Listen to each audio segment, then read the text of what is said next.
पूर्वी कायच नव्हतं, मग पूर्वी रेडिओ आपल्या तुमच्या आमच्या लहानपणी काय होतं, रेडिओ हे एकमेव साधन होतं. मग वर्तमानपत्र आली, वर्तमानपत्र पुन्हा वर्तमानपत्र साप्ताहिक आली, म्हणजे माणसाच्या मनोरंजनाकरता जे जे काही पाहिजे ते निर्माण होत गेलं. मग टीव्ही आली, मग टीव्हीला पहिला एकच चॅनल होतं, एका चॅनल मध्ये लिमिटेड कार्यक्रम होते आणि ती ही चांगल्या हिताची होते. पूर्वीच्या मालिका लागायच्या टीव्हीवरती, त्या रामायण लागत होतं, कृष्णा लागत होतं, महाभारत लागत होतं. म्हणजे चांगल्या पद्धतीचं संस्कारक्षम काम करणारे एक टीव्ही हे माध्यम बनलं होतं त्याकडे, हरकत नाही. म्हणजे टीव्ही बघत असताना सुद्धा परमार्थ साधला जात. पण अलीकडच्या काळामध्ये जर बघितलं तर अमेरिकेतले लोक टीव्हीला इलेक्ट्रॉनिक्स का म्हणतात ते आता आम्हाला कळून येतं का. चॅनेल पुष्कळ झाली, त्यावर लागणारे कार्यक्रम पुष्कळ झाले आणि काय त्यामध्ये घेण्यासारखं काहीही, म्हणजे घरात बसून माणूस अध्यात्म करेल आता अशी गॅरंटी नाही. पूर्वी होती, आता काय झालं बरं ते बरेच वेळ कमी पडलं. लाईट गेली तर टीव्ही बंद पडतो, पण हे हातातलं डबड बंद पडत नाही. चार्जिंग काय तर मग त्याचा वापर आम्ही कशासाठी करायचं, ज्याच्या त्याच्या मतीवरती अवलंबून आहे, ज्याच्या त्याच्या वृत्तीवरती बुद्धीवरती. या मोबाईलचा वापर करून तुम्ही अध्यात्मिक करू शकता. अनेक चांगल्या सुविधा मोबाईल मध्ये आहेत, पीडीएफ स्वरूपामध्ये गाथा आहे, भागवत आहे, सगळं आहे. पूर्वीच्या काही लोकांना ग्रंथ आपल्या सोबत वाहून येणं शक्य नव्हतं कुठे जायचं, आता तुमच्या एवढ्याशा ह्या मोबाईल मध्ये सगळे ग्रंथ आले. म्हणजे आपण चिंतन करायला गेलं तर त्याचा वापर चांगल्यासाठी करू शकतो, आणि नाही करायला गेला तर मग काय आहे. तुम्ही आता बघता मोबाईलची किती पराक्रम आहे, ती ह्या कीर्तनात मी सांगायला नको. मुळात पाठ करण्याचा अभंग त्यात लिमिटेड वेळ आणि सगळ्या प्रमाणावरती आपल्याला लिमिटेड वेळच बोलायचं. माझ्यासमोर प्रश्न असा पडलाय, हे काही कीर्तनकारांना प्रश्न असा पडतो की 2 तास कसे पूर्ण करायचे, आणि काही मला असं वाटतं की हे 2 तासात कसं पूर्ण करायचं. कारण 4 ते 5 तास या अभंगावरती चिंतन सांगितलं तरी सुद्धा ते कमीच, परंतु मर्यादित वेळेमध्ये पुन्हा महिनाभर कार्यक्रम आहे, वेळ झाले पाहिजे, पुढच्या जेवणाची वेळ सांभाळली पाहिजे, सकाळी कापा आहे. त्यामुळे ठीक आहे, जेवढं माझ्या अल्पमतीप्रमाणे मर्यादित वेळेत जेवढं होईल तेवढं सांगायचा प्रयत्न करतो आणि प्रत्येक चरणाला न्याय द्यायचा प्रयत्न करतो. कारण हा अभंग एवढा विस्तृत आहे की फक्त भक्तिविन पशु एवढ्या पुरतच मी जर बोललो तरी 2 तास. महाराज म्हणजे कीर्तन चांगलं झालं, पण लोकांना 2 तासातच पाहिजे जास्ती. म्हणजे प्रपंचात किती वेळ द्यायला मी तयार आहे. आम्ही क्रिकेटची मॅच बघत बसलो तर 6-7 तास टीव्ही समोर उठत नाही. मालिका एका पाठोपाठ एक लागतात, आम्ही 6-7 तास टीव्ही समोर उठत नाही. जेवण राहिलं चालतंय, सगळं राहिलं चालतंय, पण कीर्तन मात्र 2 तासातच. ठीक आहे, कलियुगाचा धर्मच आहे, त्याला काय करणार. इथं काय लोकांची उपराटे, इथं चांगलं काही चालत, वाईट आला वेळ पुष्कळ देतील लोक, पण चांगल्याला देणार नाही. अभंगाचं भावात इतका सोपा आहे की वाचल्यानंतर कुणालाही कळतो. ह्यात सोडवून सांगण्यासारखं काहीही. पण मला पहिल्यांदा एक वैशिष्ट्य सांगायचं आहे. पहिल्या तारीखला अगोदर मला पहिलं प्रमाण आवडायचं आहे, लक्षात घ्या. त्यामुळे माझी गाडी आता जरा धावली आहे, विस्तृत बोलायला वेळ. विषय असा आहे की नाथ महाराजांची जी प्रवृत्ती बघितली ती त्यांची सांप्रदायाची उपाधी काय आहे. नाथ महाराजांची शांती ब्रह्म एकनाथ. जीवनामध्ये कितीही चढ उताराचे प्रसंग आले, चांगले वाईट प्रसंग आले, कितीही काहीही झालं तरी ज्यांच्या चित्ताची शांती कधीही ढळली ते शांती. आणि म्हणून त्यांची वाचा सुद्धा तशीच आहे का, शांत आणि रसाळ. आणि मध्येच हा एवढा परकळा. काही लोकांच्या मनात प्रश्न उद्भवले की काय महाराजांची मूळता प्रवृत्ती शांत स्वभावाची आहे, वाणी मधुर आहे, त्याशिवाय काय एवढा समाज येत होता नाथ महाराजांच्याकडे. ज्यांनी काशी क्षेत्री जाऊन पंडितांची मतं जिंकली त्यांची वाणी कशी असेल लक्षात. मग त्या नाथ महाराजांनी एवढी परकड वाणी या ठिकाणी वापरली. मग काही काही जण अभंगावरती आक्षेप सुद्धा घेतात बरं का, हा अभंग महाराजांचा नसावा, शिल्पक असावा, कुणी करतो अशा सुद्धा काही प्रवृत्ती या संप्रदायामध्ये जे काही अभ्यास करणारे लोक आहेत. काही लोकांच्या मते हा महाराजांचा अभंग नव्हे. का नव्हे, तर एरवी ज्यांची वाणी शांत रसाला कधीही सोडून जात नाही, मधुर रसाला कधीही सोडून जात नाही, ती वाणी काय माय केली होती भूतापाशी इथपर्यंत जाते, याचा अर्थ हा महाराजांचा एक अभंग तरी नसावा. असा एक लोक काय करतात, एक अंदाज बांधायचा प्रयत्न करतात. हा अभंग त्यांचा त्याचं कारणही मी तुम्हाला सांगतो. नाथ महाराजांचा एक अभंग आहे, त्या अभंगामध्ये महाराज म्हणतात, महाराजांचं वर्णन सांगतो. आपुलीस दारा जरी टेके व्याभिचारा, तरी क्रोधाचा थारा अंतरी नाही. काय सांगितलं, स्वतःची बायको आपुलीस दारा जरी टेके व्याभिचारा, इथं मुळतं पडायला लागल्यात, रोज पेपरला बातमी येत नाही चारित्र्य संशयावर. आणि इथं महाराज काय सांगतात, आपुलीच दारा जरी टेके व्याभिचारा, तरी क्रोधाचा थारा अंतरी नाही. त्याला शांत. आपुलाची पुत्र वधुरी जाय शत्रू, तरी मोहाचा पाझरू नेत्री नाही. आपल्या स्वतःच्या मुलाचं कुणी वध जरी केला, खून जरी केला, तरी ज्याच्या चित्तामध्ये मोह उत्पन्न होत नाही, किंवा डोळ्याला एक थेंब पाणी सुद्धा येत नाही, याला म्हणण्याची परवानगी. तिसऱ्या टनात पुढे महाराज सांगतात, आपुलेची धन तस्करे नेता जा. आपलं धन चोरांनी जरी घेऊन गेलं, तरी जयाचे चित्त उद्विग्न नव्हे, तरी सुद्धा ज्याचं चित्त उद्विग्न होत, आमचं चांगलं चटकन जर कोणी कीर्तनाच्या झाल्यावर जर उचललं तर आमचं 8 दिवस बीपी खाली नवीन चटकन. आणि इथं सगळं धन जरी लुटून नेलं तरी महाराज म्हणतात उद्विग्नता चित्ताला प्राप्त होत नाही. पुढे महाराज सांगतात, आपुले शरीर गांजता करणारे. आपलं शरीर जर दुसऱ्याने त्रास दिला, जसं तुकोबऱ्यांना अंबाजीवाणी काटेरी मारली, नाथ महाराजांच्या अंगावरती एक येऊन पान खाऊन 108 वेळा पडून उठला. नाथ महाराज शांत होते, शांतिकर्म होते म्हणून ते 108 वेळा सहन केला. आम्हाला आरे म्हणजे चालत. मला अजून एक प्रश्न आहे, नाथ महाराज शांतिकर्म होते म्हणून गप्प बसले, बाकीचे जे थुंकताना बघणारे होते ते तर शांतिकर्म नव्हते. त्यांनी जर एक प्रोव्हाइड लावून दिली असते तर ते यवनानं पुढं थुकायचं धाडस केलं. गीतेला आम्हाला 2 धर्म शिकवले लक्षात घ्यायचं. अन्याय करणं हे देखील चुकीचं आहे आणि अन्याय सहन करणं हे देखील चुकीचं आहे. संतांनी काय केले, धर्माचे पालनही केलेलं आहे आणि पाखंडाचं खंडनही केलेलं आहे. त्यासाठी त्यांनी मुभा दिलेली आहे खंडन करण्याकरता. पण आमचा समाज एवढा निकृष्ट आहे की आम्हाला पापाचं खंडन करायला वेळ, आम्ही म्हणतो तेच होते होते तिकडे, अजून माझ्यापर्यंत आलेलं नाही. पण एक लक्षात घ्या, गल्लीतल्या टोकाच्या घराला आग लागली म्हणून तुम्ही गप्प बसू नका, ती आग तुमच्या घरापर्यंत येणार एक ना एक दिवस, हे लक्षात ठेवायचं. म्हणून हिंदू समाजाने किती शांत राहायचे, आता प्रवाहाची वेळ आलेली.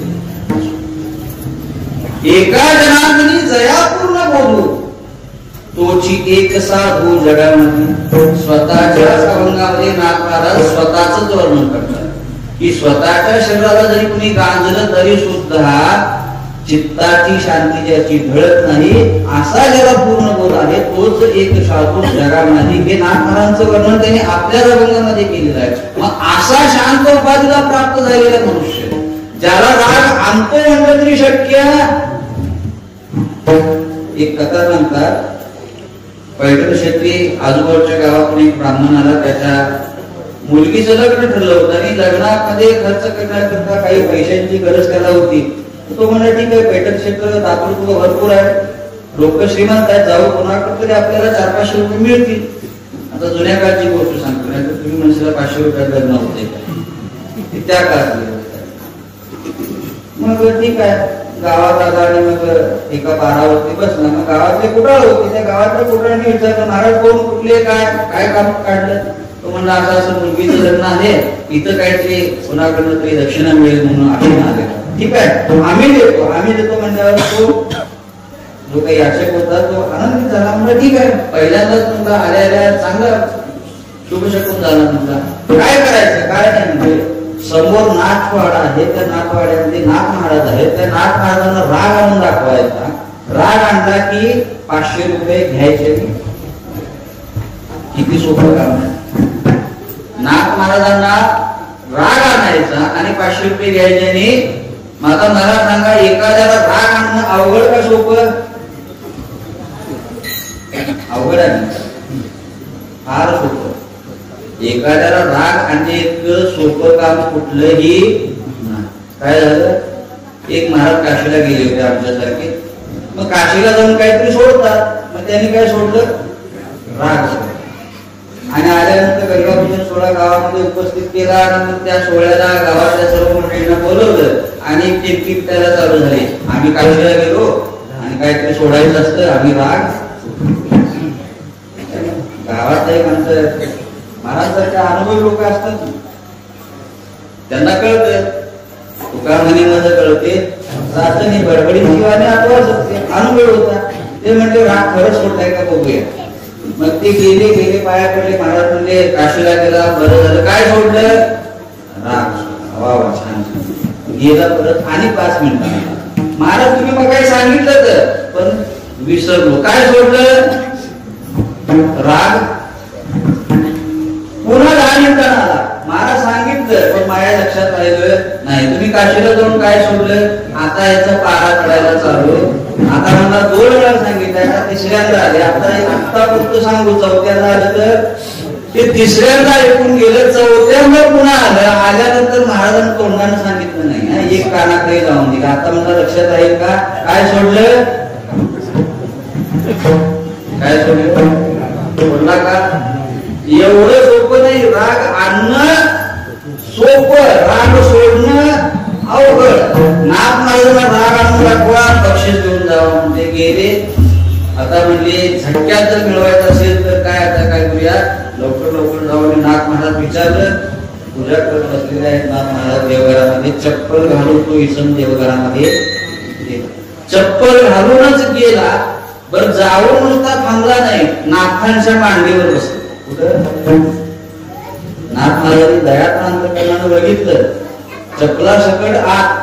महाराज म्हणजे मला भेटण्याची एवढी उत्कंठ मी आजपर्यंत कुणाची बघितली. ज्याला चप्पल काढायचं सुद्धा भान राहिलं. म्हटलं आता काय सहजासहजी मिळण्याची शक्यता, राग काय आला नाही. बरं, म्हणजे मांडू बसल्यावर राग.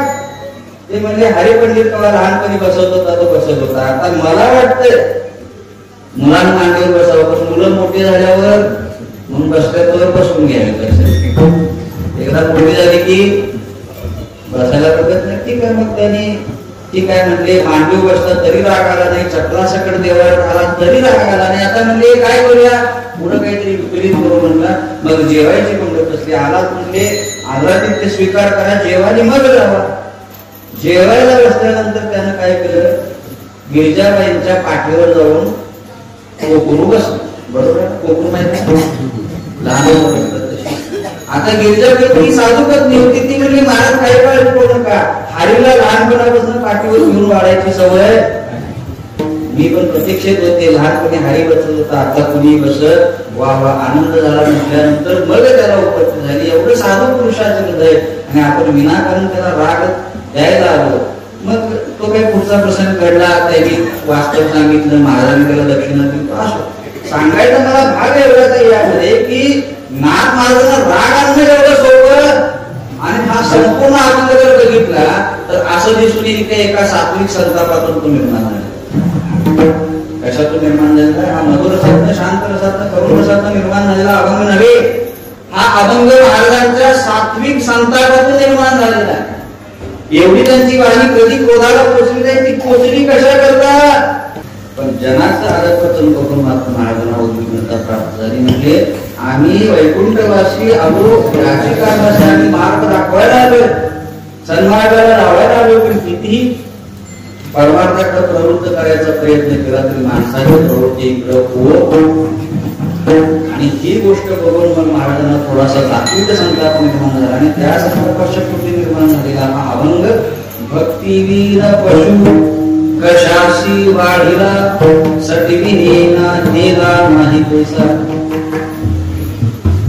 भक्तिहीन हा शब्द सुरुवातीला, ह्या भक्ती शब्दाबद्दल 1-2 मिनिटं सांगतो आणि मग आपल्या मूळ विषयाकडे आपल्याला प्रवृत्त. अभंगाचा मूळ भावार्थ आपल्याला एवढाच लक्षात घ्यायचा आहे की पशु आणि मनुष्य याच्यामध्ये जो काही फरक संतांनी सांगितलेला आहे. मनुष्य हा मध्यस्थानावरती आहे. यातून तुम्हाला पशुत्वाकडेही जाता येतं आणि देवत्वाकडेही जाता. हा एक दिलेला तुम्हाला मोठा संधी दिलेली आहे भगवंताने. मग याचा वापर करून तुम्ही पशु व्हायचं का देवत्वाकडे जायचं हा तुमचा आमचा निर्णय आहे. असो, या ठिकाणी भक्ती हा पहिला शब्द वापरलेला आहे. भक्ती वीर पशु. पशु कोण? भक्ती वीर. जो भक्ती करत नाही तो पशु, असा याचा सरळ अर्थ. भक्ती करतो तो मनुष्य आणि करत नाही तो पशु. आता इथं जो भक्ती हा शब्द वापरला तो 4 मार्गातला भक्ती मार्ग हा एवढ्या संकुचित अर्थानं वापरलेला. परमार्थ प्राप्तीचे जे काही अनेकविध मार्ग सांगितले त्यामध्ये 4 प्रमुख सांगितले. कर्म मार्गाने त्याला प्राप्त करता येतो, ज्ञान मार्गाने प्राप्त करता येतो, योग मार्गाने करता येते आणि भक्ती मार्गाने सुद्धा त्याची प्राप्ती करता येते. प्रामुख्याने 4 मार्ग, त्यातला भक्ती मार्ग तो इथं सांगितलेला नाही. तेवढाच अर्थ घेतला तर त्याला संकुचितता प्राप्त होईल. 9वीला भक्ती इथं सांगितलेली नाही. या अभंगाला अनुलक्षून भक्ती या शब्दाचा अर्थ भक्ती मार्ग एवढा मर्यादित नसून परमार्थ प्राप्ती करता मनुष्यानं आपल्या आयुष्यात करावयाची जी काही साधनं आहेत त्या सकल साधनांचा समावेश ह्या एका भक्ती शब्दामध्ये केला. कोणी योग मार्गाने जाईल, कोणी ज्ञान मार्गाने जाईल, कोणी भक्ती मार्गाने जाईल. काही काही अशी लोक आहेत की काहीच करत नाहीत तरी सुद्धा पोचतात निष्काम असे. म्हणजे करायलाच पाहिजे त्याच्या प्राप्ती करता असंही काही नाही. ज्याला जो मार्ग जमेल, ज्याला जे जमेल त्या पद्धतीने म्हणजे जन्माला आल्यानंतर भगवंताच्या प्राप्ती करता काही ना काहीतरी साधन करणं याला या ठिकाणी भक्ती म्हणलेलं. केवळ भक्तियोग असं म्हटलेलं या ठिकाणी भक्ती हा शब्द व्यापक अर्थाने घ्यायचा. केवळ भक्तियोग नरदेह केवळ आहार निद्रा भय मैथुन या सगळं दिलेला पशुत्वामध्ये आणि मनुष्यत्वामध्ये जो काही मूलभूत फरक संतांनी सांगितलेला तो एक तेवढाच फरक आहे लक्षात. आहार निद्रा भय मैथुन सामान्यमेत पशुहीन धर्मो हि तेषा अधिकं विशेषो धर्मेण हीना पशुभी समान. काय सांगतात? आहार निद्रा भय मैथुन सामान्यमेत पशुहीन. नरामध्ये आणि पशुमध्ये 4 गोष्टी कॉमन आहेत. कोणत्या? आहार निद्रा भय मैथुन. सर्व योनीशी समसमान. मनुष्यनी ही जे ज्ञान अधिक जाणं सर्व. भागवत आपल्या चोळ्याचं चिंतन सांगतो. अभंगनाथ महाराजांचं नाथ महाराज भक्ती करतो तो मनुष्य, भक्ती विन पशु. जो करत नाही तो पशु. ह्या सिद्धांतावरती आपल्याला बोलायचं. भक्ती या शब्दाचा अर्थ मी सांगितला. व्यापक अर्थाने घ्यायचे. परमार्थ प्राप्तीसाठी जे जे काही करायचं ते या अभंगाला अनुष्ठान भक्ती या शब्दामध्ये मोडते. पण असा जो काही नरदेहाला आल्यानंतर जो काही प्रयत्न करतो तो मनुष्य. मनुष्य देह वाचोनी पशु पक्षादी नाना योनी त्या विषय भोगाला गोनी विषय छेदनी नरदेह. भागवत महाराज सांगतात मनुष्य देहाशिवाय जे इतर योनी आहेत त्या कशा आहेत? मनुष्य देहा वाचोनी पशु पक्षादी नाना योनी त्या कशा करतायत? विषय भोगा लागोनी विषय छेदनी. पण पशु पक्ष्यांच्या ठिकाणी जर आपण चिंतन बघितलं तर महाराज म्हणतात पशु काय पाप पुण्य जाणती उत्तम मध्यम भोग भोगिती काही एक उपजता मरती बहिर अंध होती पांगुळ होती. पशु पक्ष्यांच्या ठिकाणी चांगल्या वाईटाची सार आसाराची पुण्य पापाची सार नाही लक्षात घ्या. आणि त्याच्यामुळे त्यांचं वर्तन हे निसर्गाला अनुसरून निसर्गानं दिलेल्या निसर्गाने त्यांना काय सांगितलंय? विषय भोगाला कोणी तुमची योनी आहे म्हणून तुम्ही काय करायचं? आहार निद्रा वय मैथुन सर्व योनीशी. मनुष्य देहीचे ज्ञान अधिक दान म्हणजे पशु आणि मनुष्य याच्यामध्ये फरक काय सांगितला? सामान्य मेतक पशु विना राहणार. सगळ्यांच्या मध्ये ह्या गोष्टी कॉमन आहे, सामान्य आहे. धर्मही देशा अधिकम विशेष. धर्म ही त्याच्या आयुष्यामध्ये असणारी गोष्ट अशी आहे की अधिक विशेषत्वानं आहे मनुष्याच्या आयुष्यामध्ये. म्हणजे भगवत प्राप्तीचं ज्ञान फक्त मनुष्याला, ते पशुला स्वभावता दिलेलं नाही, मात्र संस्काराने प्राप्त होऊ शकत नाही असं संतांनी म्हटलं. स्वभावता त्याच्याजवळ ते नाही. स्वभावता कोणाजवळ आहे?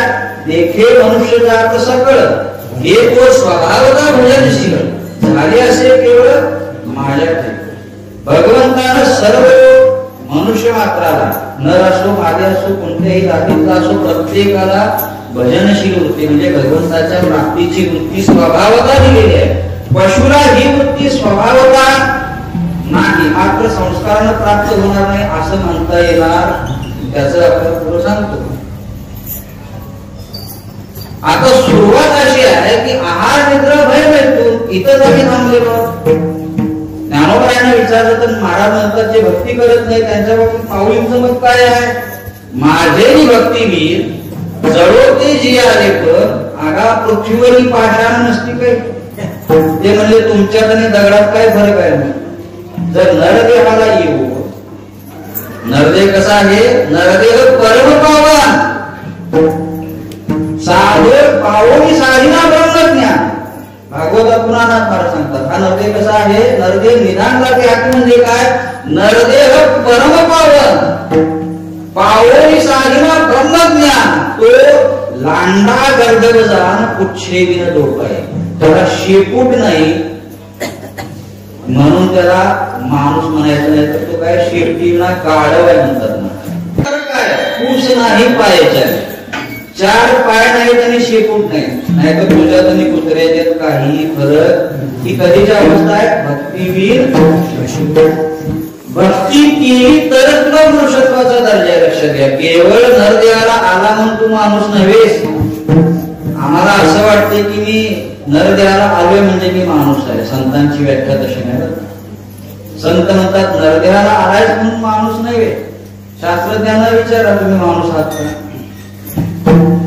मला खूप डीप मध्ये जायला आणि चिंतना करायला वेळच नाही. माझं मला पाठवत लागले तेवढं सांगायचं नाही. जे काही शास्त्रज्ञ आहेत, जीवशास्त्राचा अभ्यास करणारे, इकॉलॉजीचा अभ्यास करणारे, परिसरशास्त्र, वनस्पतीशास्त्र, प्राणीशास्त्र या सगळ्यांचा अभ्यास करणारे जे काही शास्त्रज्ञ आहेत, जे विद्यार्थी बीएससी बायोलॉजी वगैरे करत असतील, डॉक्टरकीचा कोर्स करत असतील, त्यांना माहिती आहे त्यांच्या लेखी मनुष्य हा मनुष्य नव्हे. मनुष्य हा सब्जेक्ट आहे. सब्जेक्ट म्हणजे विषय. जसं नरदेहातला आत्मतत्व निघून गेलं की या नरदेहाला आपण काय म्हणतो? मळ म्हणतो, प्रेत म्हणतो. आपण त्याला नावाने त्यावेळी बोलवत मळ म्हणतो, बॉडी म्हणतो, प्रेत म्हणतो. तद्वत तुम्ही संपूर्ण शास्त्रज्ञांच्या वृत्तीनं जर बघितलं तर नरदेहाला ते माणूस मानायला तयार. त्यांच्या लेखी नरदेह म्हणजे कोण आहे माहिती का? उत्क्रांत झालेला पशु म्हणजे काय? चार्ल्स डार्विनचा जो उत्क्रांतीवाद आहे त्या उत्क्रांतीवादामध्ये काय काय झालं? पूर्वी पाण्यात जीव निर्माण झाला, आता ते आपले अवतार तिकडे जात नाही. विशेष आमच्या शास्त्रांचा अभ्यास करून त्यांनी उत्क्रांतीवाद मांडला. मग आमचा पहिला अवतार पाण्यात झाला, मत्स्य अवतार. मग कूर्म झाला, पाण्यात आणि जमिनीवर राहणारा. तेच त्यांनी सांगितलं, पण त्याचं आम्हाला पटतंय, पण आमच्या शास्त्राचं कपटतं. म्हणून हिंदूंनी पहिला आपल्या धर्मग्रंथांचं वाचन करावं, दुसऱ्यांच्या अनुकरण करण्याच्या. आम्हाला वाटते जे जे तिकडनं आलं ते सगळं श्रेष्ठ नाही. ते तिकडनं आलं नाही, इकडनं पहिला तिकडं. इंग्रजांच्या राजवटीमध्ये समस्त ब्राह्मण लोकांना इंग्रजांनी इंग्रजी शिकवलं. तुम्हाला पण नाही शिकवलं, वेगळा विषय काढत नाही. का शिकवतोय? आम्हाला संस्कृतचं ज्ञान नव्हतं म्हणून त्यांनी इंग्लिश शिकवलं. त्यांच्या उपयोगाचे कोण होते?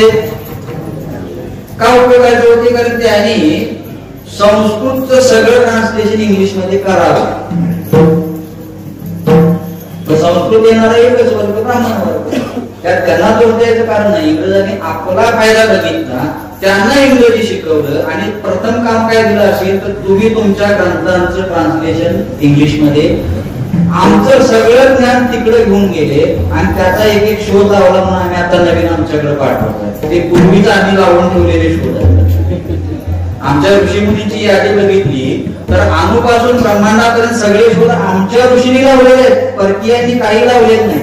तळपदे नावाच्या व्यक्तीनं विमान मुंबईच्या समुद्र किनारपट्टीवरती 500 मीटर उडवलेलं आहे, लक्षात घ्या. त्याच्यानंतर 20 वर्षांनी राईट कंपनी विमानाचा शोध, हे आमचं तत्वज्ञान. आणि त्या तळपदेने लिहून ठेवलंय की मी वायू पुराण आणि गरुड पुराणाचा अभ्यास करून विमान बनवलं. ना आमच्या शास्त्रज्ञांनी पूर्वजांनी कितीही मोठी ज्ञान परंपरा केली होती, आम्ही वाचत नाही म्हणून आम्हाला माहित नाही. मग आमच्या पुस्तकानं आम्हाला तळपदे कधी शिकवला, आम्हाला वाईट पद्धतीने विमान बनवलं हे शिकवलं नाही, आम्ही तेच घेऊन चाललोय अजून. लक्षात म्हणून आपल्या देव देश आणि संस्कृतीचा जरा अभिमान असू द्या, त्याच्याकरता थोडंसं चिंतन करा, वेळ द्या.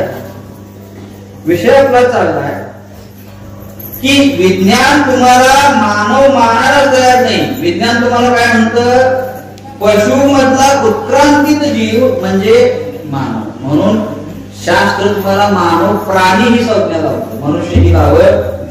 शास्त्राच्या लेखी तुम्ही प्राणी आहे, शास्त्र तुम्हाला माणूस म्हणायला तयार, माणूस म्हणतच नाही. ते म्हणतात माकडापासून. आमचा दुसरा प्रश्न आहे, माकडापासून जर माणूस झाला ना अजून माकडं कधी शिल्लक आहे?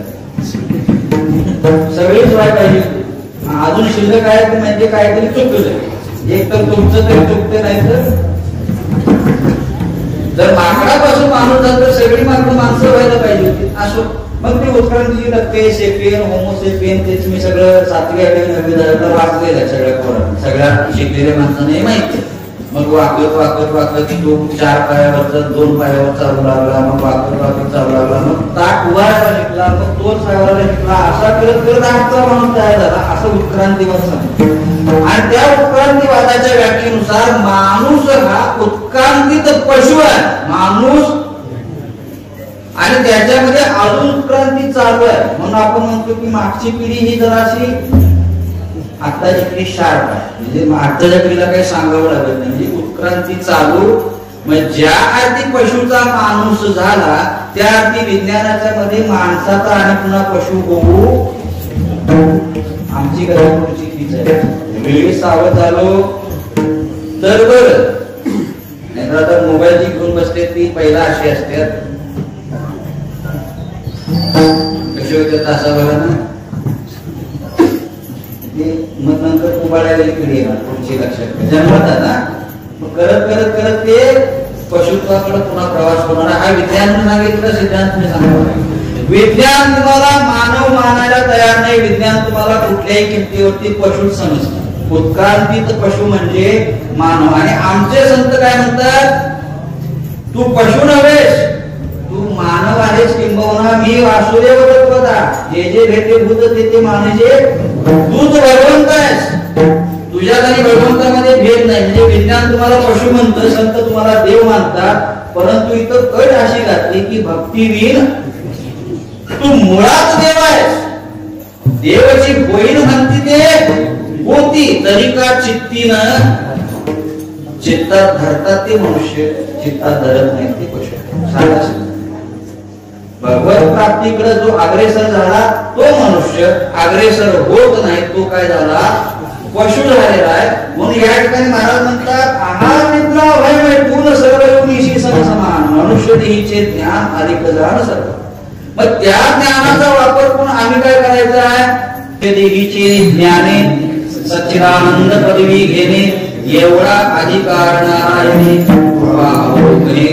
कोणाला दिला, मनुष्याला दिला. 84 लक्ष योजनेमध्ये केवळ मनुष्याला हा अधिकार दिला की तुम्ही त्या अधिकाराचा वापर करावा आणि तुम्ही सच्चिदानंद पदाचे अधिकारी व्हा. आता सोपा सिद्धांत सांगतो, या अधिकाराचा वापर करतो तो मनुष्य, वापर करत नाही तो अवघडातून काही जात वेळच नाही. मला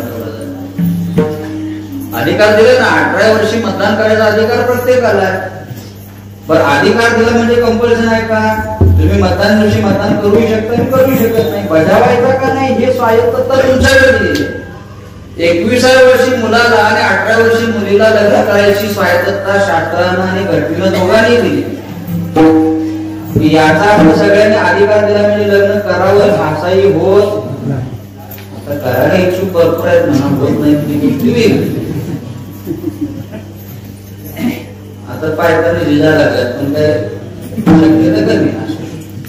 पण केलंच पाहिजे असं काही नाही. अधिकार सर्वांना दिलेला, तद्वत परमार्थाचा अधिकार भगवंताने संपूर्ण मनुष्य मात्राला दिलेला आहे. त्या अधिकाराचा वापर करतो तो मनुष्य, करत नाही तो किती सोपं आहे. पशुला नावे ठेवायची आमची योजना हे लक्षात सर्वप्रथम इथं नाक आजारी म्हटले म्हणून आम्ही म्हणायचं. बाकी पशुमध्ये तुमच्यामध्ये जर आम्ही जर चिंतन करायला गेलो तर पशु आमच्यापेक्षा सरस आहे. अनेक त्या अधिकाराचा वापर करून आम्ही पशुत्वाकडे जायचं का भगवत तत्वाची प्राप्तता करायची, हा संपूर्ण स्वायत्तता तुम्हाला आम्हाला दिलेली आहे.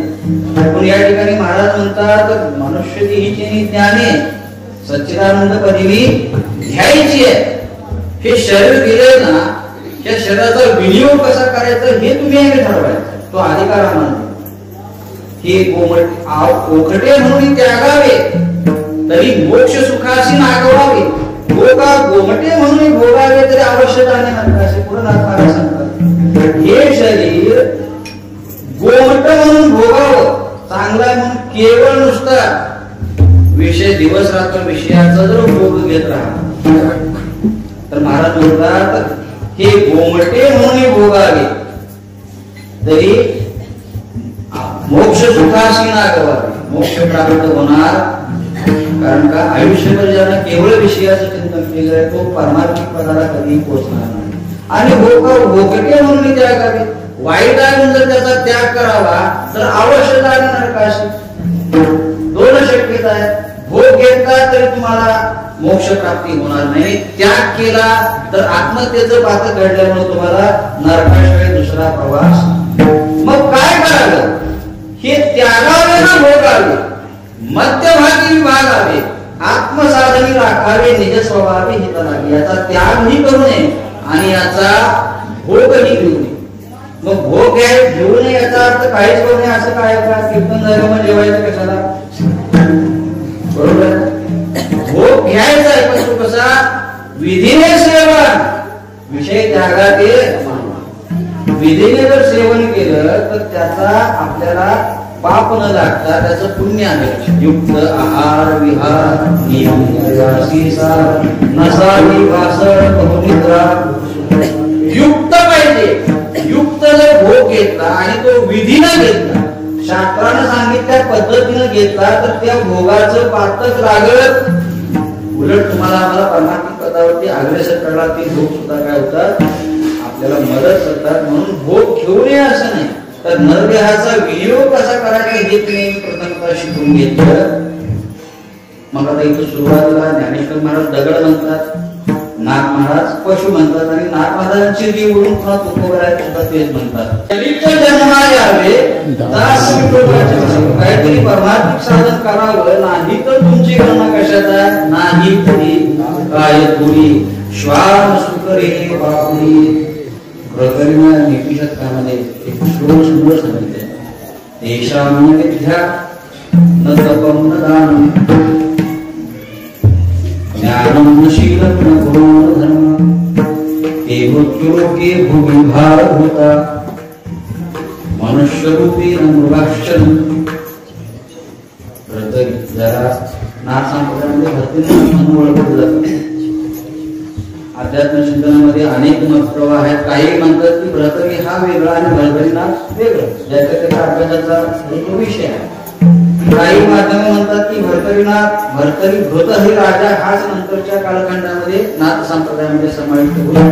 भरतरीनाथ पण एकेकाळी राजा असणार, तो काही असो, कुठं काही असं काय अर्थ. एकेकाळी राजा असणारा हा भरतरी, त्यानं त्रिशतक दिली. नीतिशतक, वैराग्य शतक आणि शृंगार शतक अशी 3 शतक आपल्या जीवनामध्ये त्यांनी लिहिलेली आहे. आणि त्या नीतिशतकामध्ये हा एक महत्वाचा श्लोक त्याने सांगितला, तेषां न विद्या न तपं न दानं ज्ञानं न शीलं न गुणो न धर्मं ते मृत्युलोके भुवि भारभूता मनुष्यरूपेण मृगाक्षरम्. ज्याच्या आयुष्यामध्ये विद्या नाही, तप नाही, दान नाही, धर्म नाही, सद्गुण नाही, शील नाही, असा मनुष्य जे मृत्यू लोके भुवी भार होता तो धरणीला भार आहे. काय आहे तो धरणीला भार आहे. एवढंच नव्हे तर मनुष्य रूपेण मृगाश्चरण, केवळ रूप मनुष्याचं आहे, बाकी त्याच्यामध्ये आणि पशुमध्ये काहीही फरक. अनुभवाची फरक लक्षात घ्या. त्या ब्रतरीची कथा आली स्मरणातून सांगतो 2 मिनिटात.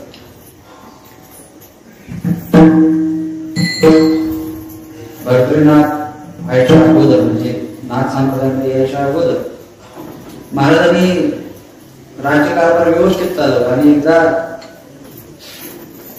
मत्स्यनाथ त्यांच्याकडे आले आणि आल्यानंतर त्यांचा आदर सत्कार त्यांनी केल्यानंतर त्यांनी काय केलं, एक फळ त्यांना आशीर्वाद स्वरूप दिलं आणि सांगितलं की या फळाचं तू सेवन केलंस तर तुझं यौवन अखंडित चिरंतन राहील, तू कधीही म्हातारा होणार.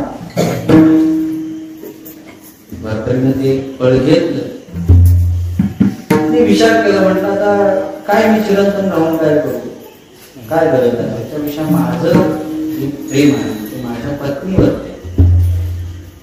आणि मी माझ्या प्रेम स्वरूपाला मी ती भेट द्यावी म्हणून त्यांना आपलं ते फळ पत्नीचं यौवन चिंतन राहून आपल्या पत्नीला. वैरागी शक्ती कसं निर्माण झालं सांग. मग वैरागी शक्ती लिहिलेलं आहे.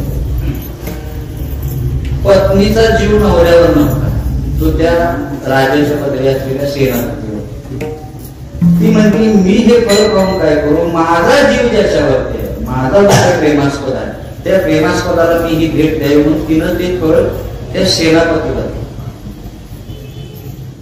सेनापतीचा जीव त्या राजाच्या बायकोवर नव्हता, त्याचा जीव राजनर्तकी होता. म्हणजे नर्तन करायला येणार जी नर्तकी गणिका होती तिच्यावरती होता. त्यामुळे विचार केला मी काय करू, म्हणणार जीव करून राहून मला रडायचंच आहे, रोज कुठंतरी लागणार, घायल होणार, समजा चुकून हात पाय जर तोडले गेले तर असा मोडका देऊन काय करून चिर करून राहून म्हणतात, त्याच्यापेक्षा माझा जीव जे वरती आहे त्या गणिकेला त्यानं ते फळ देऊन. आता त्या गणिकेनं पुन्हा विचार केला या देहानं एवढं अमंगळ काम मी करतो, त्या पुण्याची काही प्राप्ती पोटासाठी फक्त माझ्या देहाचा विक्रय करतो, व्यवसाय करतो आणि असा अमंगळीनं मी चिर करून घेऊन काय करायचं, त्याच्यापेक्षा लवकर मेलेलं बरं. मग या देशाचा जो राजा आहे तो सगळ्या प्रजेला चांगल्या पद्धतीने सांभाळतो, असा राजा चिर करून राहिला, आणखी 1000 वर्ष जगला तर ह्या प्रजेचं पालन पोषण चांगलं म्हणून पुन्हा ते फळ कुठे गेलं, त्या भरतरीकडे गेलं. आणि मग गेल्यानंतर मग सगळा इतिहास त्याच्या डोळ्यासमोर आला. मग चौकशी केली, इन्क्वायरी बसवली, सगळं झालं आणि मग कळालं फळ कुठं प्रवास करत कसं आलं. आणि मग त्यावेळी त्या भरतरीला वैराग्य प्राप्त, या संसारात किती कुणावरती जीव ठेवला तरी आपले नव्हती माता पिता बंधू भगिनी कोणी नव्हती निर्माण, इष्ट मित्र सोडून सखे हे तो सुखाची कोणच नाही तर आपला, आपण फक्त सगळ्यांना म्हणतो आपलं, पण आपलं कोणी नाही. अशा पद्धतीने त्या भरतरीने सांगितलं की जर भक्ती करत नसाल, विद्या प्राप्त करत नसाल, ज्ञान मिळवत नसाल, सद्गुणाने राहत नसाल, शील प्राप्ती करत नसाल तर तुमच्यामध्ये आणि पशुमध्ये काहीही फरक. म्हणून पुन्हा ठार भागवतातली एवढी सांगतो, तैसे नरदेहा येऊनी नरा कैती आयुष्याचा मातेरा, पूर्ण व्यवसाय शिष्णोदरा, उपहास निंदा की निद्रा गोपाल कुमार.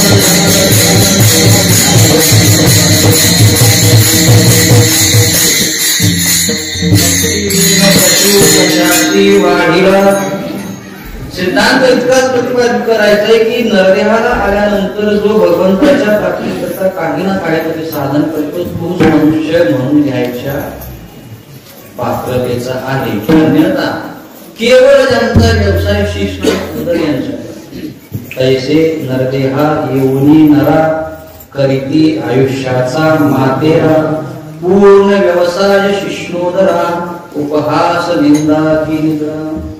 संपूर्ण भागवत दैवाची महाराजांचा अभंग महाराजांचं सोबत. आम्ही या नरदेहाला आल्यानंतर नरदेहाचं महत्व न कळाल्यामुळे आम्ही काय केलेलं आहे, आमचं पूर्ण जे लक्ष आहे त्या विषयाचं सुख कितीही वाईट असलं, त्याची परिणाम किती जरी वाईट असलं ते आम्ही, महाराज म्हणतात देवी विषयीचे सुख हे माणीचे पर्व दुःख. पण काय की जे मूर्खपण सेवेला, मला सांगा तर तंबाखूच्या पाकिटावरती, गुटख्याच्या पाकिटावरती, सिगरेटच्या पाकिटावरती काय लिहिलेलं असतं. पण काय की जे मूर्ख सेविता नसले त्याला कितीही सांगितलं आहे ना, लिहिलेलं असतं ना. मग लिहिलेलं असून सुद्धा काय होतं, काय की जे मूर्ख न सेविता न, त्याला किती सांगितलं की हे तुला घातक आहे, ते म्हणते मरतो पण खाली राहणार. गाढव तोंडावर तुम्ही गाढव तोंड ठेवलं तर काय ते वास्तविक गाढवाला अक्कल म्हणून त्याला गाढव म्हणते. ज्या माणसाला अक्कल नाही त्याला काय म्हणतात गाढव. म्हणजे काय, ज्याला अक्कल नाही ते गाढवाच्या समोर लाडूची कृपी डोले तंबाखूची केली तर काय काय जे गाढव खात नाही माणूस काय पशु. मग मगाशी चिंतन सांगितले की पशुशी तुलना करायला गेलं तर तुम्ही आणि त्या मानाला फार कमी आहोत लक्षात घ्या. पशु आमच्यापेक्षा श्रेष्ठ आहे. आम्ही नरदेहाला येऊन पशुपेक्षा वाईट पद्धतीचं जीवन आचरण करतो आणि पशु त्यांच्या निसर्गानं दिलेल्या स्वाभाविक वृत्तीला अनुसरून प्रपंच करतात. पशु आणि मनुष्यामध्ये जर आपण भेदभाव केला तर मनुष्याला भगवंतानं बुद्धी दिली, त्या बुद्धीचा वापर करून मगाही सांगितलं आयुष्याच्या या साधने सत्कारांना पदवी दिली. पण हा अधिकारच पशुवृत्तीला दिलेला नाही. त्या युनी केवळ कशा आहेत, विषय भोगाला कोणी विषय छेदनीला केलं, विषयाचं छेदन करण्याकरता नव्हते आणि विषयाच्या भोगाकरता पशुविणी. मग पशुविणी जर काही भोग घेतले तर ते त्यांच्या दृष्टीने, निसर्गाच्या दृष्टीने, भगवंताच्या दृष्टीने ते पाप. कारण भगवंतानं केवळ भोगयोनी म्हणून त्यांना जन्माला घातलं. म्हणून पशु काय पाप पुण्य जाण्याची गरज सुद्धा नाही ना. त्यांना निसर्गानं नेमून दिलेल्या नियमावलीप्रमाणे त्यांची आचारसंहिता आहे, वेगळी करत नाही. पुन्हा भागवताच्या 4 वगैरे सांगतो म्हणजे विषय लक्षात येईल. मनुष्यामध्ये आणि पशुत्वामध्ये फरक करायचं झालं तर पशु आमच्यापेक्षा कसा श्रेष्ठ आहे हे नाथमाधव 9व्या अध्यायात सांगितलं. महाराज म्हणतात पशुशी हानिया माथा द्वेष न धरी मनुष्याशी तू म्हणता जीव घातला पाहिजे. दावणीला मारलेल्या जनावराला तुम्ही रागाने कितीही फटके मारा, कितीही फटके मार, तुमच्यावर काही डूक धरून राहत नाही म्हणतात. घरातल्या कुत्र्याला पाळलेला 4 दिवस उपाशी ठेवलं तर ते तुमच्या पायाशी येऊन बोट म्हणतात. पशुशी हानीला नाथा द्वेष न धरी.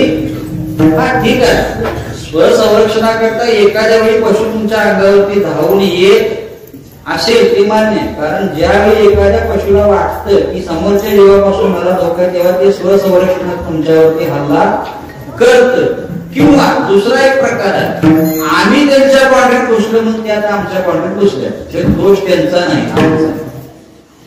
आम्ही जंगलात जाऊन रिसॉर्ट बांधायची, घर बांधायची, रेस्ट हाऊस बांधायची, आमचा दोष आहे तो त्यांचा नाही. मग ते म्हणतात तुम्ही आमच्या आधी झाला ना आम्ही तुमच्या येणार. आमचे नैसर्गिक अन्नधान्याचे स्रोत तुम्ही नाही शिकले, जे त्यांचं अन्न आहे ते शिकारी करून आम्ही खायला त्याच तुम्हाला म्हणायचं शिकारी होत नाही म्हणून किती लागतो. फक्त आता इथं फॉरेस्ट खात्याचा अधिकारी आला तर म्हणून ते नावं सांगायचं अवघड घेऊन जास्ती बोलत नाही. सर्वत्र शिकारी चालू आहे, जे त्यांच्याकरता नेमून दिलेलं अन्न आहे ते आम्ही खायला लागलो शिकारी. मग ती मानवी गोष्ट आली तर बिघडलं कुठं येणारच नाही. तुम्ही एक तर त्यांच्या हाती 4 दिन बसता, पुन्हा त्यांचं अन्नही हिसकावून घेता, मग तुमच्याकडे येणार. एरवी पशु तुम्हाला विनाकारण त्रास देत नाही, आता देतील कोण? कुत्री. त्याचं कारण मागे सांगितलेलं आहे. माणसाच्या सानिध्यात जी जी आहे ती बिघाडली. कशामुळे बिघाडली? माणसाच्या सानिध्यात येऊन. नाही तर ती चांगले नैसर्गिक जीवनशैली जगणारे सगळे प्राणी चांगले, त्यांच्याकडे डॉक्टर नाही, वेटरनरी डॉक्टर नाही, कॅप लावायला लागत नाही, त्यांना कुठलाही मध्ये कुठला रोग धमकी त्यांना काही होत. जी आमच्या सानिध्यात आली त्यासनी मात्र व्हायला लागल्यात. म्हणजे आमची संगत किती बेकार आहे हे तुम्ही ठरवा. बरोबर आहे ना? मग असा पशु त्याला तुम्ही कितीही लाथा आणल्या, कितीही मारहाणी केली तरी द्वेष न धरी सर्वता मनुष्याशी तू म्हणता जीव घाता. अरे म्हणजे की तू मारायला देते. बरोबर आहे ना? 50 वर्षापूर्वी जर शिवी दिली असेल तर 50 वर्षानंतर तो माणूस समोर आला तर लगेच डोक्यात तूप पेटते. 50 वर्षापूर्वी येणं मला देवळाच्या दारात पशु असा दूध धरून कधीही राहत. पुढं पशुचं उदात्तीकरण सांगताना नाथ सांगतात पशुसी रोग नाही संग्राहता एक आहार होय बक्षता. मग उरलिया अर्थात त्याची दान तात्काळ. पशुशी लोभ नाही संग्रहात. त्याला लोभ नाही. काय आपण ठेवावं शिल्लक ठेवावं असं काही गोठ्यात काय बघितलं काय चित्र तुम्ही? वैरण काढते त्याचं खाऊन झाले आणि आता त्यानं बांधल्याने कुठेतरी कपाड्यात नेऊन वगैरे ठेवलं. तो लोभ माणसाला आहे. लोक इथं बी पंक्तीला जातात आणि जाताना पत्रावळीतनं घरला बी घेऊन. पशुशी लोभ नाही संग्रहाचा. त्याला संग्रह करायचं वृत्ती नाही, लोभी वृत्ती नाही. एक आहार होय बक्षिता. पुन्हा त्याचं वैशिष्ट्य काय? निसर्गानं त्याला जो आहार निघून दिलेला आहे तोच खातो. आमच्यासारखं संमिश्र खात गाय कधीही मांसभक्षण करणार नाही, वाघ कधीही चारा खाणार. निसर्गानं त्याला जे खायचं सांगितले तेच खाणार, प्यायचं सांगितले तेच पिणार. पण मानव जगामध्ये एकमेव असा प्राणी आहे की त्याला काहीही चालत. खायला पण आणि प्यायला. मध्यंतरी पेपरला एक बातमी आली. मी माझ्या काटकट्या सांगितली. अचानक शहरातल्या संख्येची कुत्र्यांची संख्या कमी होऊ. आता पुढे मी काय सांगायचं पिढ्या कळत नाही हो त्याला. एक नंबर खायला काय 10 नंबर खायला ते खातय. तुमची संख्या का कमी झाली तर तुमचं तुम्ही बोल. मग आम्हाला खायला काही चालते. पशुशी लोभ नाही संग्रहाचा एक आहार होय बक्षिता. एकच निसर्गानं नेमून दिलं तेच खात. आणि खाल्ल्यानंतर जे उरत त्याचा लोभ धरत नाही, ते पुढे साठवून ठेवत नाही, ते देऊन सरळ पुढे येऊन जात. काय धरून ठेवतात तिथं पुष्कळ दाणे आहेत. टिपायला म्हणते की तिथं थांबून राहा. जे काय गुंतवून ते निघून जातात. वस्तीकडे वस्त्याला काळे निघून गेला. ऐसे असावे संसार. एखाद्या सुंदर गवत असणाऱ्या कोणात जर गाय चरायला सुटली तर ती तिची वेळ झाल्यानंतर निघून येते. ती थांबत नाही. तिथं संग्रहाचा त्याच्याजवळ घेऊन तो त्याचा त्याग करून निघून जाते. पुढे सांगतात नाथ महाराज मनुष्याची पशुची तुलना चालू. नाथ महाराज म्हणतात सायंप्रात चिंता पशुशी नाही सर्वता. मनुष्याची चिंता पाहता जन्मशता नरा. पशुला सायंप्रात चिंता नाही. म्हणजे सकाळची चिंता रात्री नाही, रात्रीची चिंता सकाळी. कधी चिंता केलेली बघितल्या पशुला? सायंप्रात चिंता पशुशी नाही. संध्याकाळी मिळेल का न मिळेल, कीर्तन झाल्यावर जेवण आहे का नाही हे त्याला काळजी. त्याला माहिती आहे ज्यानं चोच दिली तो घास. त्याला सकाळची चिंता नाही, भविष्याची चिंता नाही, उद्याची नाही, परवाची नाही. आत्ता झालं विषय. सायंप्रात चिंता पशुशी नाही सर्वता. मनुष्याची चिंता पाहता जन्मशता न आहे. 100 वर्षाचं झालं तरी त्याची चिंता संपत नाही. त्याला मनुष्य साधी सोपी आहे. 100 वर्ष जरी झालं त्याची चिंता संपत काय संपली हो. तरुणाची जेवढी चिंता नाही तेवढी म्हाताऱ्याला. म्हणून तुकोबाई वचनच घातले नाही. वृद्धपणे प्रवर्तली चिंता मरे मागुता जगते. आता त्या मरतानाची चिंता मी काही सांगत नाही, माझ्याकडे वेळच नाही. पण मनुष्य देहाला आयुष्य सरत आलं तरी त्याच्या चिंता संपत. सतत जो चिंतित आहे मराठी ऐकलं तरी गोवा की चालूच असते त्याचं. काय माहित आहे गोवा की मराठी ऐकलं तो मराठी ऐकलं तर मग गोवा की करायला लागलो. पाहुणे आंबीतली सगळी म्हणली गोविंद म्हणत, वासुदेव म्हणत, केशव म्हणत, पण काय ताकद नसल्यामुळे तोंडात शब्द बोलव म्हणजे डॉक्टरांना आले काय साठे डॉक्टर बोलव म्हणजे डॉक्टरांना जरा इंजेक्शन देऊ दे, जरा काहीतरी शेवटचं जाता आता गोविंद वासुदेव केशव म्हणू दे. मग आणला डॉक्टर म्हणला आता एक डोस दिला का नाही डबल दिला काय मारायचं सांगितलं, डबल टिबल एकदम देऊन टाकलं म्हणू दे. त्याच्याकडे बिल मिळाल्याशी माझा काय संबंध, आता असं तसं मारणारच. पण टिप्पल डोस दिल्यानंतर त्याला ताकद जी आली ती हातूनच चुकून बसली. सुकाळच्या म्हणला मगा थोडं सांगा लागलं गोट्यात वास्तू केरसुनी खायला लागले तिकडे कुणाचं लक्ष. गोविंद म्हणते का वासुदेव काय केशव प्रवर्तनी त्याची चिंता कधी संपत नाही. नाथ महाराज पुढे म्हणतात मरो टेकले शरीर तरी सांडिना वृत्ती क्षेत्र ज्ञान पाया शोधोनी बांधी घर पुत्र पौत्र नांदा. मराठी टेकले तरी अजून कोर्ट कचेरी चालूच आहे. मला नाही तर माझ्या पोराला तरी असं म्हणत नाही थोडे दिवस राहिल्या जरा कीर्तनाला जातो नाही कोर्टाची तारीख कधी चुकणार नाही, सप्त्याला कधी येणार भक्तीवीर पशु. मग आता मला सांगा पशु श्रेष्ठ का मनुष्य श्रेष्ठ? एवढे सगळ्या गुणाची मालिका सांगितल्यानंतर तुमच्या आमच्यात कोण श्रेष्ठ आहे? पुढे अजून एक सिद्धांताची उभी सांगतो. हा पहिल्या चरणाला विराम देतो ठरवलं होतं काय शेवटी विषय तरी सांगायला पाहिजे. पशुशी ऋतुकाळी मैत्री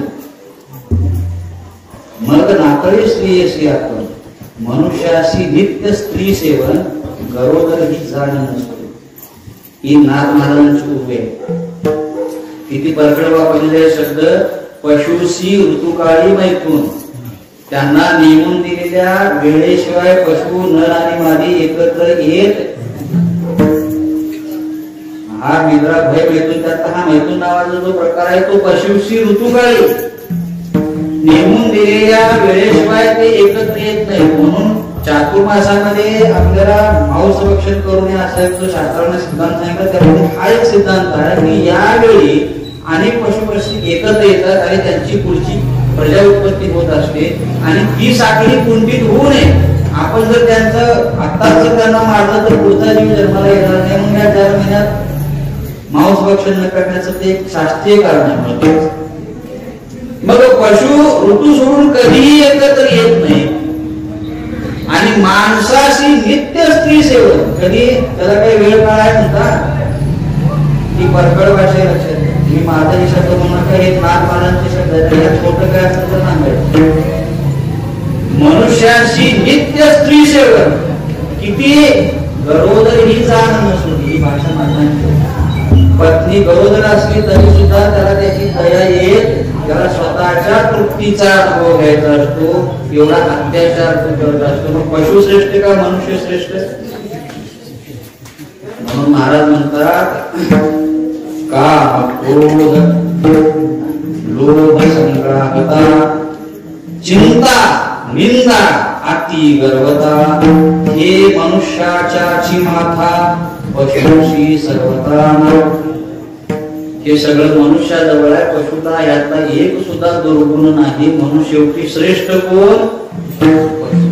एवढं जरी असलं तरी सुद्धा महाराज म्हणतात पशुला स्वभावता भगवत प्राप्तीची बुद्धी नाही. ती केवळ मनुष्याला दिले म्हणून भक्ती करतो तो मनुष्य आहे आणि जो भक्ती करत नाही तो भक्तिहीन पशु कशाशी वाढीला तो पशु आहे. भक्ती करत नाही तो पशु आहे. मग असा जन्म करण्यापेक्षा महाराज म्हणतात सटवीने नेला पैसा नाही.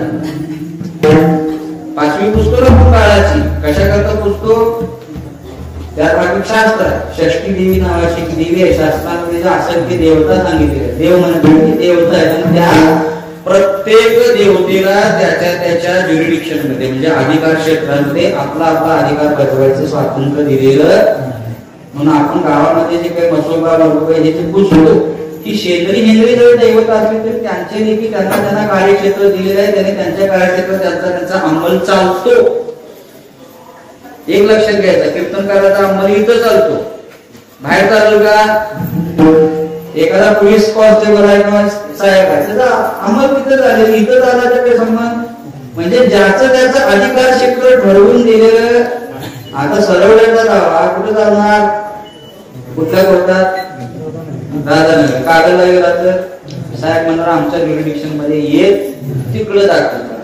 म्हणजे अधिकार क्षेत्रानुसार त्या त्या देवतेला तिथे अधिकार दिलेले आहेत. तद्वत षष्ठी देवी नावाची शास्त्राने विकसित केलेली जी देवता आहे ती 6व्या दिवशी काय करते, बाळाचं भविष्य लिहायला येते. तिच्याकडे 2 काम आहेत. तिने एक तर भविष्य लिहायचं आणि दुसरी गोष्ट आयुष्य वाढवायचं किंवा कमी करायचं. मग असं भक्तीशिवाय आयुष्य जगण्यापेक्षा महाराज म्हणतात त्या 5वीलाच त्या सर्टिफिकेट घेऊन गेला का नेला नाही. सर्टिफिकेट नेला कैसा नाही, काय माय गेली होती भूतापाशी, हरी नये खासी हरे 9:50 ला आज्ञा द्यायला सांगितलेली आहे. 5 मिनिट 4 मिनिट. काय माय गेली होती भूतापाशी, भूत योनी पिशाच योनी आपण. आता मी पहिलं चरण पळवत सांगितलं, परवा ह्या अभंगावरती कीर्तन केलं मी फक्त 4 तास भक्ती याच्यावर बोलतो. सगळ्यात म्हणजे त्या ठिकाणी आम्हाला स्वातंत्र्य होतं, किती वेळ बोला काही हरकत नाही म्हणून बोलतो, वेळची मर्यादा. काय माय गेली होती भूतापाशी, साधा सिद्धांत सांगतो 2 ओळीचा. पुरुषाची म्हणजे एखाद्या अर्भकाची निर्मिती हे स्त्री आणि पुरुष बीजापासून होते. शुक्र शोणिकाचा. पुरुषाचं वीर्य आणि स्त्रीचं बीज याचा एकत्रित आल्यानंतर त्याच्यापासून जो निर्माण होतो तो गर्भ त्या आईच्या उदरामध्ये वाढतो आणि 9 महिने 9 दिवसांनी किंवा कालांतराने तो ह्या मृत्यू लोकात प्रवेश करतो.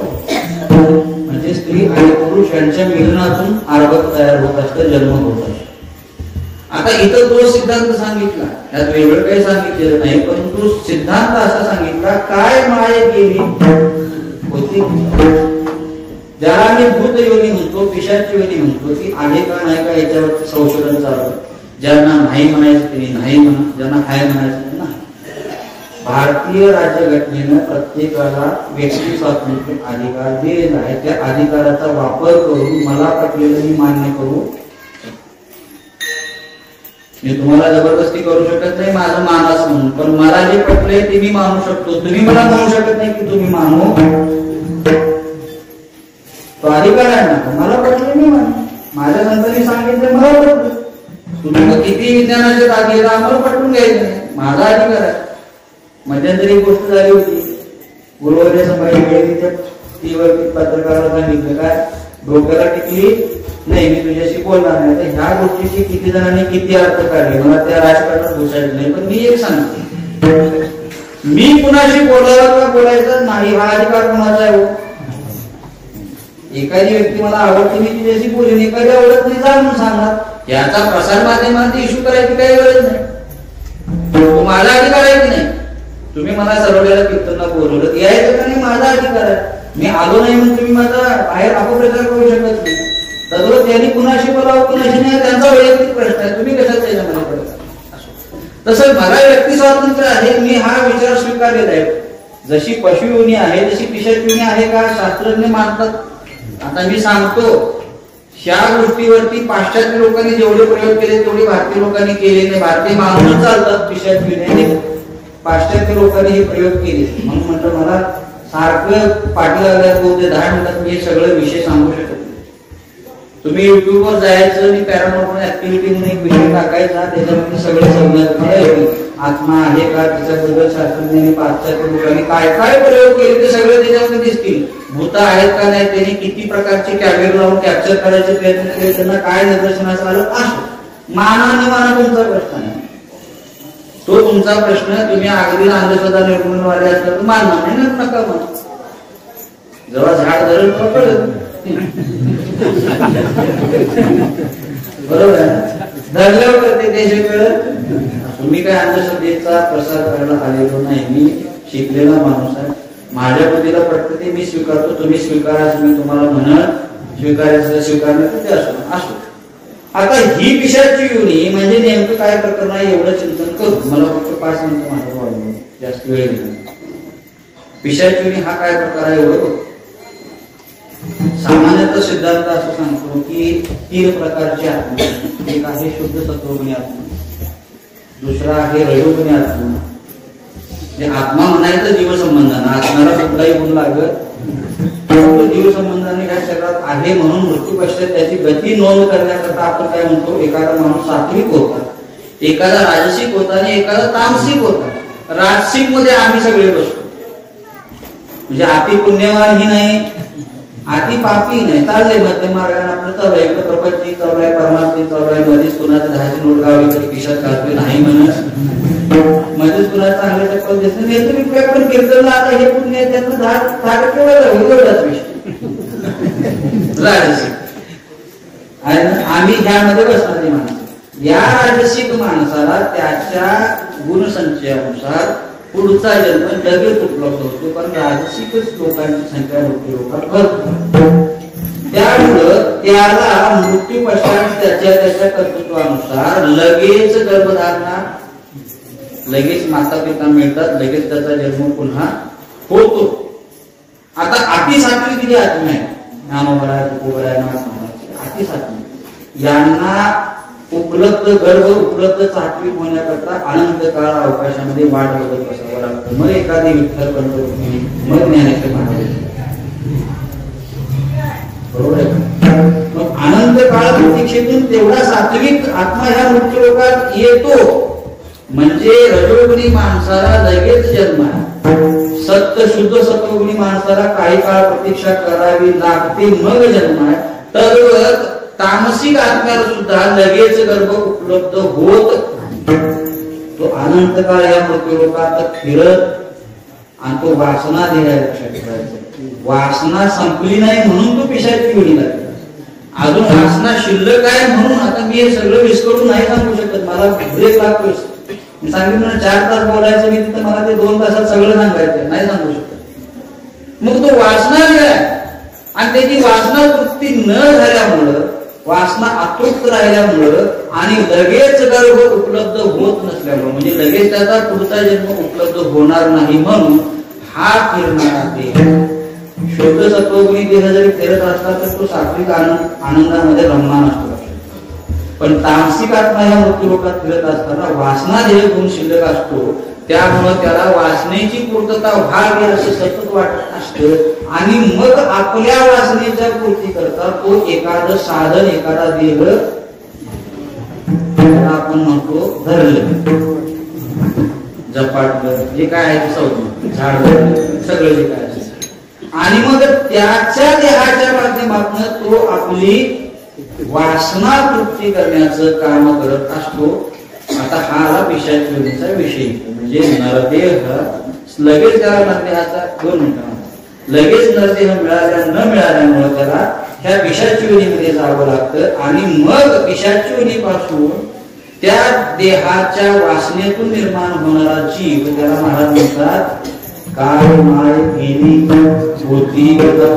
तुम्ही सिद्धांत सांगशील की होताना शरीरच नसते, मग तो कसा रमान झाला, स्त्री शरीर कसा देह जन्माला आला. नाही, तो कुणाच्या तरी आश्रयानं आपलं वासना सुद्धा तृप्त करतो आणि मग काय माहिती होती होता कशाचा. मला जेनेटिक सायन्स सांगायचंय, मागच्या 7 पिढ्यांचा अनुवंश सांगायचंय, पण वेळ जवळचा अनुवंश माता पिता म्हणून त्या पित्याचे गुणधर्म येतात. म्हणून काय माय गेली होती भूतापाशी, म्हणून हरी नये मुखाशी, म्हणून तुझ्या मुखाला. म्हणजे तू कुणाच्या अवलाद आहेस?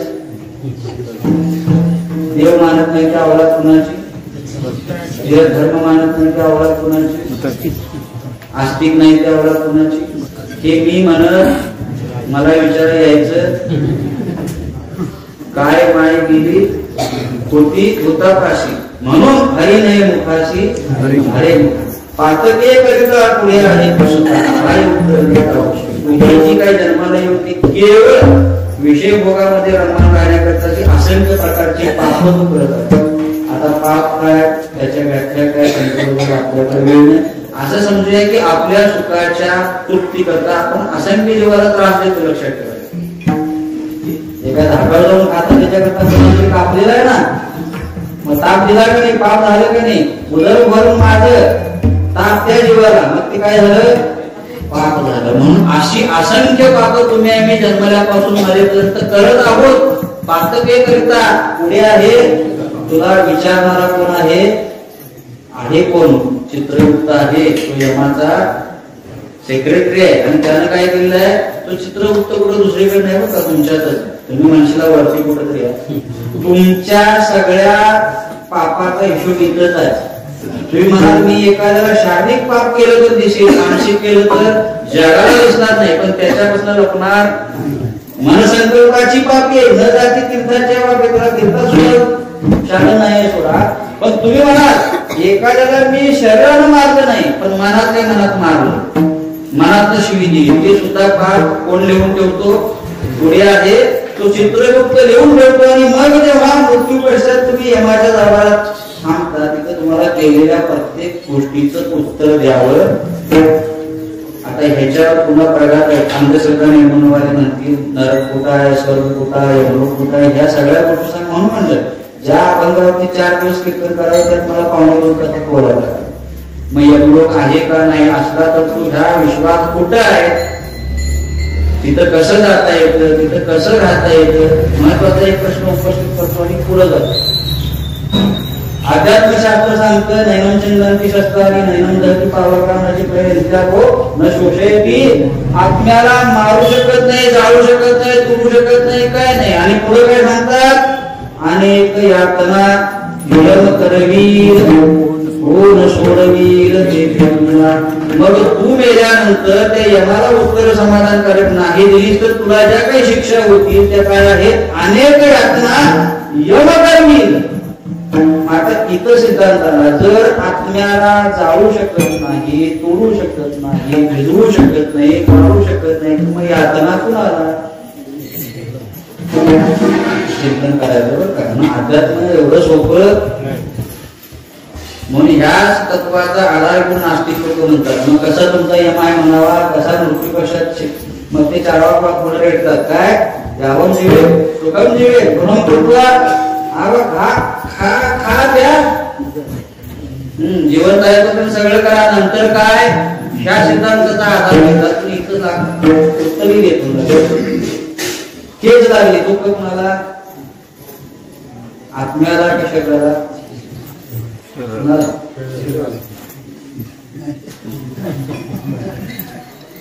तेच लागली तर दुःख जीवाला, पोट दुखला तर दुःख जीवाला, आनंद झाला तर आनंद जीवाला, सुख झालं तर सुख जीवाला. आत्म्याला यातलं काही प्राप्त होत नाही. मग मृत्यू पश्चात आत्मा जातो का जीव जातो, हा अवघड केले मला, म्हणून तुला 2 तासात व्हायच नाही. आत्मा जातो म्हणावं तर आत्मा कुठेही जात नाही, आत्मा कुठेही येत नाही, तो सदा सर्व काळ सगळीकडे आहे तसा. मग जातो कोण, मग भोगतो कोण, अनेक यातना कोण करविल कुणाला, अनेक यातना यम करविल, या जीवाला तू यातना करवितो, कोण सोडविल ते तुका म्हणे तुला सोडविना कोणी. एका चक्रपाणी एका चक्रपाणीशिवाय कोणी सोडवणार नाही. आणि म्हणून शेवटच्या चरणात महाराज म्हणतात एका जनार्दी साधे तोडे हे मी तुम्हाला सांगतोय. पण तुमची पुढची जी होणारी अवस्था बघितली तर माझ्या चित्ताला खूप त्रास होतो, माझा अंतःकरण रडतंय. अहम वाचा तोंडानं सांगतोय, पण हे सांगण्यासारखं नाही. तुमचं भविष्य मला दिसतंय, तुम्ही काय यातना सहन करणार ते दिसतंय, ते बघून माझं अंतःकरण रडतंय. लक्षात घ्या, अहम वाचा एका जनार्दनी मी तोंडानं सांगतोय, पण माझी अंतःकरण तळमळते. अहम वाचा रडे बोलताशी. म्हणून हे जर काही भोगायचं नसेल, हरिमुखी गाता हरकली चिंता त्या नाही मागुता. तर यमयातना भोगायचं नसेल तर मुक्त होणं हा पर्याय, आणि मुक्त व्हायचं असेल तर हरिमुखी गाथा हरपली चिंता त्या नाही मागुता. जन्मदिनी ज्ञानेश्वर